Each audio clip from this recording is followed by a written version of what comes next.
7 सालों से स्कोलियोसिस से सफ़र कर रहे थे और आपने बहुत जगह पे भी दिखाया।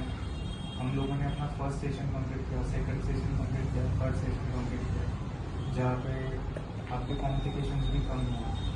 और अब जो फाइनल रिजल्ट निकल के आ रहा है वो क्या आप हमारे व्यूअर्स को एक्सप्लेन कर पाओगे कि मतलब फर्स्ट सेशन थर्ड सेशन आपने लिया, उसके बाद आपको मतलब क्या चीज़ लग रही है ट्रीटमेंट के थ्रू? एक्चुअली 7 ईयर्स से बहुत जनों को दिखा, बहुत डॉक्टर्स को दिखाया मैंने, बट किसी का कोई फिजिबल आंसर मिलता ही नहीं था। फर्स्ट सेशन में स्टार्टिंग में मुझे ऐसा लगा कि हो जाएगा, डाउट था, बहुत डाउटफुल था, स्टिफनेस भी बहुत ज़्यादा थी फर्स्ट सेशन के बाद। सेकेंड में ऑलमोस्ट रिलीज हो गया था और थर्ड में एकदम फ्लेक्सिबल ही हो गया, टोटली डिफरेंस रहा।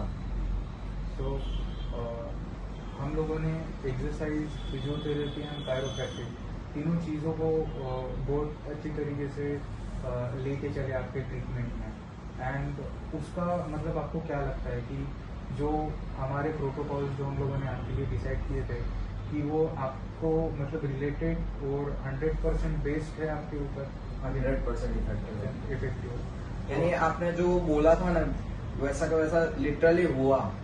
यानी एक भी चीज इधर की उधर नहीं हुई। आपने बोला था कि अभी राइट साइड का पूरा स्टिफनेस है, अभी राइट साइड का पूरा स्टिफनेस है, वो फर्स्ट सेटिंग के बाद निकल जाएगी, सेकेंड और थर्ड के बाद तो टोटली ही निकल जाएगी। उसके बाद खाली एक्सरसाइज करने का रहेगा, तो वो हो गया 110% हो गया।